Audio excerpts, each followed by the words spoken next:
রংপুর ডিভিশনের 4 জেলায় fur east ইসলামী life insurance কোম্পানির ক্ষুদ্র বীমা গ্রাহকরা মাসের পর মাস তাদের টাকা ফেরত পাচ্ছেন না। গ্রাহকরা ধর্ণা দিলেও কোনো সুফল পাচ্ছেন না তারা। বিস্তারিত থাকছে জুয়েল মজহারুলের প্রতিবেদনে। 2000 সালের গোড়ার দিকে প্রতিষ্ঠিত ফার ইস্ট ইসলামী লাইফ ইন্স্যুরেন্স কোম্পানির ক্ষুদ্র বীমা গ্রাহক প্রায় 32,000। প্রতিষ্ঠার পর 2018 সালে এস আলম গ্রুপের কর্তৃত্ব ও 2022 সালে বেক্সিমকো গ্রুপের কর্তৃত্ব গ্রহণের পর বিপ্লব পরবর্তী সময়ে গ্রাহকের প্রায় 4,000 কোটি টাকা তসরুফ হয় সালমান এফ রহমানের মাধ্যমে।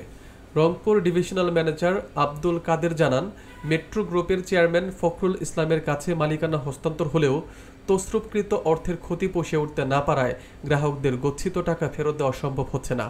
গ্রাহকরা বীমার মেয়াদ পূর্ণ হলেও টাকা ফেরত পাচ্ছেন না এবং কর্মকর্তারা নিজেদের দায় এড়াতে মাঝে মাঝে গ্রাহকদের হেড অফিসে দরখাস্ত লিখিয়ে নিচ্ছে।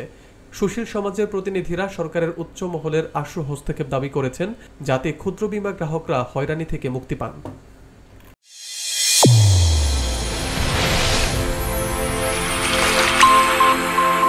চ্যানেল A1 হৃদয়ের স্পন্দন।